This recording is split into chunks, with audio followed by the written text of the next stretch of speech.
So I have been low-key a little mentally unwell the last couple of weeks. I've been having a hard time with my pain. It's just one of those things. It just doesn't get better. There are ebbs and flows. I have to ride through every single one of them. That can be really exhausting, and it is not a fun experience. Because of that, my October has not gone exactly the way I thought. It's not that it's been going badly, because it's not, but it's just not going as well as September, for example. That has been tough in terms of prepping for NaNoWriMo, which is obviously not my priority when I'm not feeling well, but it is something that I have been trying to do to sort of give myself a semblance of routine. Today is the first day since the beginning of this month. It is literally the 24th, I think today, that I feel like the month has given me a little bit of a break in terms of my pain. It's not as bad today, which, you know, I'll take it. It is 10 something in the evening, and I just want to bust out, almost 10:30, a little bit more nano work and take you through my process of what I'm doing. Writing is one of those things that I have been doing for so long. I started writing when I was 12 years old, and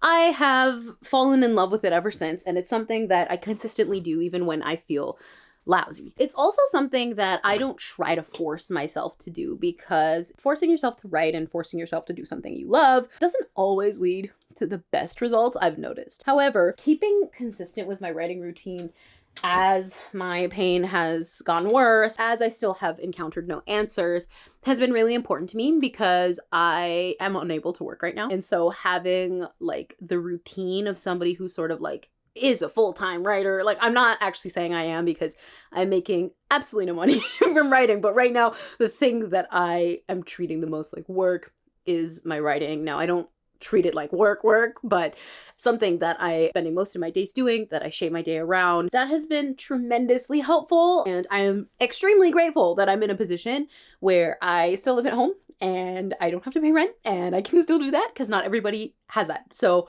while I have it, it's hard in the moments like when I'm feeling like really bad about my pain and like really bad about my future and everything that I had wanted for myself. When I feel really bad about it, it's hard to like step back and be like grateful that I'm in a position where I don't have to work through my pain, where I have benefits for now, for a little bit longer, from my parents that I can use, you know, to help me with my pain for certain things that wouldn't be covered in Canada. Today, on days like today, when I'm feeling better, I like to feel as grateful as possible for that because I don't want to blame myself. Sometimes it's really hard to feel grateful in any situation when you feel really lousy. It's moments when I feel better that I am trying to practice gratefulness with a little bit more grace. We are going on every angle in this video. So Preptober is now, because it's October, and that means I need to get a couple of things done before NaNoWriMo in November. Say hello to my copy of Dream Brother with Jeff and Tim Buckley's face. Anyways, and Artemis, I believe. My plans for Preptober is really just to set myself up for success. I'm sure it's the goals of anybody who's doing NaNoWriMo in November and is participating in Preptober. I don't always do Preptober. I've participated a couple times in NaNoWriMo, and last year was really the only time that I did prep. This year's really the first time that I've actually like legitimately done Preptober, like actually planned what I needed to do and like sort of stuck to that plan. Now, I'm a pantser. I want to continue to be that way. I love pantsing. However, I am not really far enough in this draft to feel like I'm comfortable enough to pants the entire thing, you know? Last year when I did NaNoWriMo, I was in the middle of a novel, and being in the middle of a novel was very, very nice. That meant I knew where I needed to go. I knew that I needed to get to the climax, and I was able to do that. But when I'm at the beginning of the novel, now I'm at about 10,000-ish words into the draft, but very early into the draft, it's a little bit more confusing, a lot more legwork. So the last couple of weeks, really the last week, because the first 2 weeks of October, I pretty much slept all day, every day. For the last week, I have been working on consolidating all of my ideas, and it shocked me at how much work I had already done over the last couple of months. I'm sitting on the floor now. I don't think of myself as somebody who gets a lot of ideas. I have a bit of a broken brainstorming process. It's something that I'm hoping to work on in 2024. I don't really know where my process broke. It just kind of broke. So with that said, I was a little bit nervous going even into Preptober because I'm like, what have I even done? And like, I don't think I actually have done anything now that I think of it. So my first step this month was like to get over that and like to actually see what I had done. And I was surprised because I actually did a lot more than I thought. I am in the process of outlining my novel. Now, that's like, whoa, Rachel's outlining. Now, I need to be cautious about it because outlining doesn't work for me as a process. Like, I have said this a couple of times on this channel, but I have outlined before. Like, I have a process, like I will make a video on my process and I'm outlining right now, but I know myself, and every single time that I outline too much, like there's a fine line, it sort of messes up the drafting process for me because a really big part of my process is discovery. A really big part is letting the story reveal itself like more organically to me during the process of drafting. There's nothing wrong with outlining, and if outlining works for you, that's really great. And clearly it's working for me right now because I'm working on an outline right now. However, I know myself, I know my process. I've been writing for 10 years and I want to make sure that I'm setting myself up for success. So to break down my outlining process really quickly in just like 30 seconds. I will make a full video on this when I have a chance. The outlining process is get ideas and drape those ideas over a story structure. That is literally how I outline, and I think the simplest way to break down outlining. Outlining was very confusing to me before. You cannot outline without having ideas, and that's something that I didn't realize. Like, I'm sure maybe there are some people who can outline without having ideas, but I'm not one of those people. I didn't understand that outlining was taking ideas that you have and putting them in an order of some way, putting them on a story structure, draping them across a story structure. Now that's a simplification of the process, and everybody has nuances and everything in between. I really only realized this like now, like last week, and that was like a really helpful thing for me to learn. It really highlighted what my current outlining process is, which is I have ideas. And these are ideas that I write down on my phone, that I write down on my laptop, that I write down on paper. I have all those random brain dumped ideas of like me when I was walking to the grocery store, got an idea. So I wrote it down, and that was like 3 months ago. And then me yesterday came up with an idea. So I wrote it down on my phone, and that's the idea. Then what I do is I make a scene list of every single one of those ideas. Then I'm going to order the scene list by subplot in some ways. It can be category. I talked about this in one of my previous NaNoWriMo vlogs, but let's say I have a lot of scenes where the character, let's use Reeve as an example, has flashbacks about when she was younger. And those scenes don't necessarily fit under a specific plot line, but they're all under the theme of Reeve reminisces on the past. I put them all under a header. If I have a subplot, which I do, which is like Harrison escapes the seventh roost, and I have ideas that go into him actually doing that, they all go under that header. When that's organized, I then try to order that as best as I can into what would be chronological order. And now I don't try to fill in the gaps unless I really need to between scene to scene. Let's say I have, one idea here, and then like clearly there's some connective tissue stuff that needs to happen, and then another idea here. I don't like to think too micro in terms of my outline. So if there are gaps, there are gaps. I'll figure it out as I go. And actually the gaps can be quite nice because it still gives me a little bit of freedom. I will stray from this outline if I want to. It's really not a big deal, but that's basically my process. It's really, really simple. With that said, I'm doing something a little different this time. I'm using note cards. When was the last time I used note cards? I mean, I used to make a lot of note card outlines when I was younger, and like they never went anywhere. Like they never really helped. But a part of prep that I really wanted to emphasize was having fun. And I was like, how fun would it be to make like 80 something flashcards of every single idea I have for my book? And that sounded pretty fun. And then put it on my wall, so I can look at it in November. Last year I didn't do that because I was in school. I didn't have a lot of time to do stuff like this, but now that I have time, which I'm very grateful for, I have a whole bunch of note cards of all my scenes, and I'm gonna put them on my wall because that sounds super fun. Now the note cards aren't anything like particularly special. They're quite literally what's on my scene list. It's my scene list, just on card form. So let's say, like, let me pick one. It's like, pick a card. So the 9th idea on my scene list is this one. Reeve meets up with Foster and Elias and head to the 7th roost. I actually don't know if they're going to head to the 7th roost. That's just one of the ideas. Oh, this is fun because I don't think it actually can happen anymore. Idea 33 on my scene list. Harrison discovers something after his wedding night. He's not getting married. The wedding is off. It's delayed, unfortunately, because of some logic problems. I can't get them married. If you have no idea what my book is about, let me just say it right now. I'm working on the sequel of a contemporary fantasy novel. The first one's called Seventh Virtue. This one's called Sunless Ground. Seventh Virtue follows a guy named Harrison who has to save his ex-boyfriend from his evil family because his family is part of several families that are led by birds called virtues, and each virtue coincides with the 7 deadly sins and the 7 holy virtues. Hence why it's called Seventh Virtue. This family is the 7th family, aka the 7th roost. Harrison doesn't want to save his ex-boyfriend, but he does.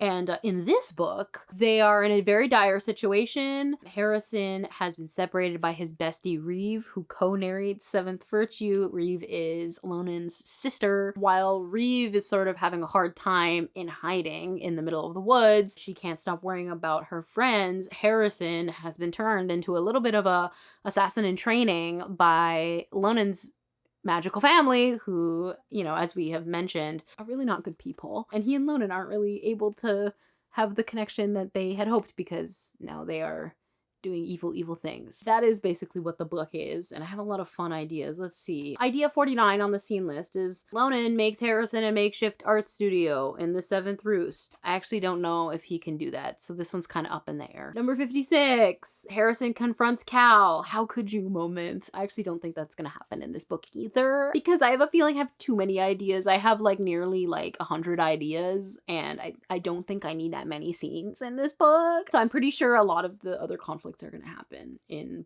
the next one, which, yeah, there's going to be another one. Typical Rachel move. So my plan of action right now is to finish writing all of the ideas for my scene list. I'm almost done. I'm at like 60 something, and there is like 80 something on the list. I'm gonna write them down on the rest of these note cards. There are 2 colors. The colors don't stand for anything. It's just because I ran out of blue ones. It's nothing fancy. Then I'm going to sort them into like sub ideas. So whether it's like a subplot or like a sub theme or like a random like characters ideas, sometimes I have like a miscellaneous section. I'm going to sort them. I'm going to write down what is what on the back. Then I'm going to put them on my wall. So the reason why each note card has a number is because in my document, which is quite literally just a list, like 1, 2, 3, 4, 5, 6, 7, 8, 9, 10, etc. I have like 80 ideas to like 80 something. The number on the card matches the idea number on the list. So let's say I just wanted to quickly search for it in my document for whatever reason. I just wanted to put the number there so that I could just very quickly find it in the scene list itself. Now, the scene list is basically like a consolidated sentence of notes. Sometimes when I get ideas for my book, it'll just be one sentence, like Harrison and Reeve go shopping or something, which they haven't done, but maybe they should. Some of them though are like huge paragraphs of me actually even like starting to like zero draft a scene or something like that. So in that case, I know that I have notes for it. So I will go and reference my notes document. In any regard, I look at my scene list. Let's say that I get in NaNoWriMo and I need to write the scene where Harrison supports Lonan when he's upset about Glenn. Let's say that I need to write that one. Then I will go search my notes document. I don't have a good memory, so I will go search it even if I don't know if I have notes. And I'll see if I can find notes that relate to Harrison comforting Lonan because he's upset about Glenn. Now, that one's not a good example because I actually remember that I don't have any further notes than that. But yeah, I don't take the organization process that seriously. That is just basically like little triggers, reminders of like, oh yeah, man, like go check your notes because you have notes on this, you have dialogue on this, you have something on this. But that's just an explanation because I realized I did not explain why I have numbers. So I'm very simply showing you my computer screen with an example of what my scene list is. This is literally scenes that I have an idea for. So this is my actual scene list. These are some of my literal actual ideas of scenes that I want to write. Now, that's not 1, 2, 3, 4, 5. These are like idea 56, 57, 58, etc. like that. I just wanted to, show you them in a different document so you don't have to see all my other ideas. But Harrison learns more about Joel and Reeve in nightmares. That's a very, vague scene. I actually don't have any notes on that. Reeve, in a psychic state, shares her current location with Harrison. Again, very vague. I actually have no idea how that's going to work. Lonan collapses in the woods. Darren finds him. Harrison meets Callahan. Callahan takes care of Harrison. That's just how my scene list looks. It's literally numbers. And it's just supposed to, again, be a trigger of, hey man, you either have notes on this, or you said you would make notes on this, or you know what scene you have to write just based off of this idea. It's not supposed to be that in-depth. If it is in-depth, I will often have a much harder time drafting because I've already seen the chapter in a way or the scene in a way. So it's easier for me when the ideas are a little bit vaguer. Hey guys, so I'm finally finishing this vlog. I know that it is day 3 of Nano, but I went through the raw footage. I actually wasn't gonna post this video because I didn't think that it was good. And then I rewatched it and I was like, this is actually really helpful. This card outline ended up being incredibly helpful. I think also because of the way my neurodivergent brain works, it was super helpful, this method, in terms of staying organized. So this was the final book. So I want to break down the process one final time because I'm not sure when I will have time to actually make a video on this, but essentially my outlining process is to brainstorm ideas. Number one, brainstorming in this case for Sunless Ground was a very organic process. I didn't do any brain dumps on purpose. These were ideas that I had gathered over the last year, in the last couple of months, in the last couple of weeks, down to the last couple of days before NaNoWriMo started. Now, these ideas I either wrote down on my phone or in a notebook or on my computer in my notes for this book. And those ideas came in many different forms. Some of them were a single sentence, like I mentioned during the video, and some of them were long paragraphs, almost like 0 drafts of a scene. So after I had those ideas, I then summarized them into one sentence. And then with those single sentences, I put them in a list. I did not order this list at first. So once all of the ideas were in a very disorganized random list, and I think at the end of it, I had like 85-ish ideas completely unordered. I wrote all of those ideas onto these note cards. The reason I did that is because I wanted to sort those ideas, and it seemed way too overwhelming to do that on a screen. So all of like the 83 ideas were in here, they're in here, like that whole stack of cards I showed at the beginning was just my scene list, but in card format. So after all of my ideas were in card format, I took some time to see if I could organize them by subplot. Honestly, I didn't know what subplots I'd have. I just tried to find what ideas were like the other. So I grouped all of the like ideas together, either ideas that I knew would come, one after the other, or ideas that were in fact part of a subplot, or ideas that were relevant to one character, like I said with Reeve, but they didn't really have a place to go. So the categories that I ended up figuring out were, number one was Harrison alone. I also had Reeve alone, and you can see I have much less ideas. This was just the stack of ideas for Harrison himself. He was the belle of the plotting ball. Like, he literally took over my entire life with this many ideas. I also had 2 ideas for Lonan alone. So again, ideas where Lonan was alone in the narrative and separated from everybody. Reeve is alone and separated from everybody in the narrative. Harrison is alone and separated in the narrative, because these are all like 3 different sort of plot lines. I also had ideas for the Lonan and Harrison, aka this is their ship name, wedding, which is irrelevant now because they can't get married in this one. I also had ideas sorted for the climax, so any idea I knew would happen during the climax. I had an idea for when Lonan and Harrison escape the 7th Roost. They start the book in the 7th Roost, and Lonan actually escapes. Harrison does not escape. So these are all ideas that lead up to that escape. So some of the ideas on the back say pre-Lonan escape. Then I had miscellaneous ideas, so ideas that didn't fit in any of the previous categories. And similarly, I had Reeve random ideas. I just wanted to separate Reeve's out alone because Reeve's ideas I can just kind of pull on randomly when I'm writing. So I'm like, oh, I want to write a Reeve scene because, like, for the pacing or something while I'm drafting, I can just grab one of these ideas super easy. Once those ideas were all separated by category, the note cards really came in handy because on my table, I started to put them in chronological order. So I didn't put them in chronological order. What I didn't explain before is I didn't put them in chronological order in the category alone. I put them in chronological order overall. So the reason why I wanted to separate each idea by category, though, was to more easily see the ideas that I already had, because I didn't want to like order all of the note cards and then realize 2 seconds later, oh wait, I forgot an idea from Lonan and Harrison's escape, and now I have to like go and see if I can slot it in. This made it a lot easier. Now I will insert a picture. I'm going to blur it a little bit so you don't read the whole plot of Sunless Ground because that would be embarrassing. This is what it ended up looking like, all of the ideas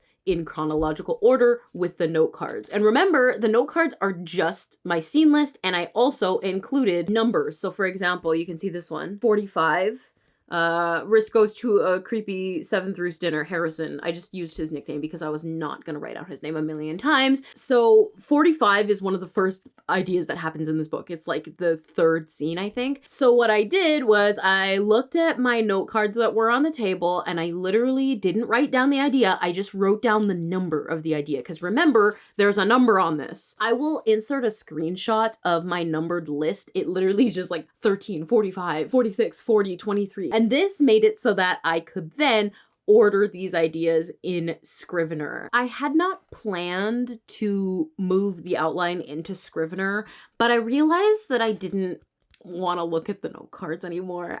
They were fun while they lasted. If you don't have Scrivener, you could just put these on your wall in the order. So like, you know how number 13 note card came first on the scene list? That was the order, like the 13th idea that was on my scene list ended up being the first scene in my book. You could just put that as the first note card on your wall and then repeat with however many note cards. All right, so you're looking at my Scrivener document, and this is actually the 7th Virtue document. I just made a new folder for the Sunless Ground outline because I didn't feel like making a new Scrivener document. So this is like my legit outline. So you can see what I mean by like number 13 note card was Harrison kills a young boy, which is the first scene of the book, which he doesn't actually do.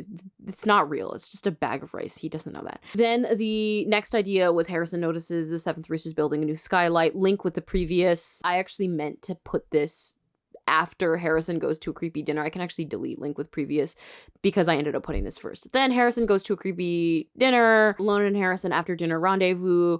Lonan finds out Humilitas has escaped the 7th Roost again. Harrison lets Chris practice their magic on him, set up by Joel. Chris betrays Lonan and Harrison. Joel switches Lonan into evil mode. I've kind of vagified some of it just because I didn't want to put all of it on the internet forever. The reason why I put it in Scrivener is because I get very confused and overwhelmed with trying to find my notes for certain ideas. I had spoken about this, how the whole outline is just supposed to be a signal of, hey man, you have an idea for that, which it is. But then I realized like Scrivener literally has a feature where you can literally write notes within these note cards. So let me click on the one for Harrison kills a young boy. If I just click on here, this is literally the idea that I had. This was my raw idea. I mean, instead of like rushing to like through my notes document to see if I could find this idea, now I don't have to rush because the note is literally here. Now you will see that in the title of the note card, if you use Scrivener, I've just written complete. And that's because you can see on the, you can see some of the ideas. You can see on the left-hand side, you can just see the preview of the text that I've written in these notes here. But if I write complete at the top here, which I'll do because I actually did complete this idea yesterday, the idea on this left-hand side underneath Sunless Ground outline folder turns into complete. So that's how I know I've already written the scene. So I won't be like, oh, did I actually write the scene where Harrison notices the 7th Roost is building a new skylight, link with previous? I know that already because now it says complete. So that is my last Preptober vlog of the season. Thank you so much for watching. Let me know what you think in the comments and I'll see you guys in another video. And of course, good luck during this NaNoWriMo.